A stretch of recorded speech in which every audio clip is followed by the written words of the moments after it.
Microsoft has officially killed the most hated Windows of all time. Now, before you get too worried, don't worry, Windows 10 and 11 are still around, for right now at least. But the same can't be said for everyone's favorite Windows, which is, of course, Windows 8. Oh, did I say favorite? I meant the most awful and hated Windows of all time, aside from the early Vista versions, of course. Also, hey, do me a favor, please leave a like on this video and maybe even follow for more. The support period for Windows 8 is officially over, which means some features like the App Store will no longer work, which also isn't a big deal at all, but what is a big deal is no more security updates. So if you haven't upgraded yet, now's probably the time. Now, a lot of you might not even remember this Windows version, at least that well, because it is quite old at this point, and because a lot of people just skipped it. Windows 7 was a great OS, and Windows 8 was just so weird when it came out. I remember when I first used it, I didn't know what to do. I mean, this is what the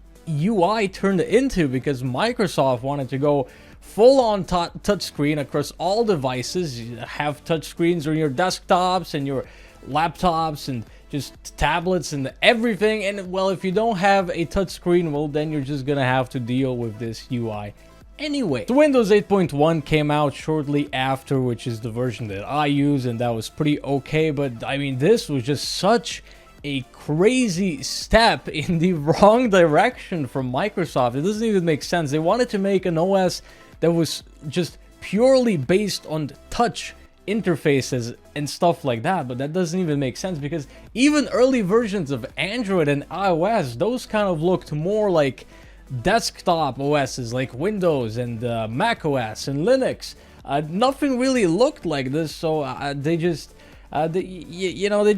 tried something. It didn't work out. Everybody hated it because they made a very touch-friendly UI when most people did not have a touchscreen on their computer.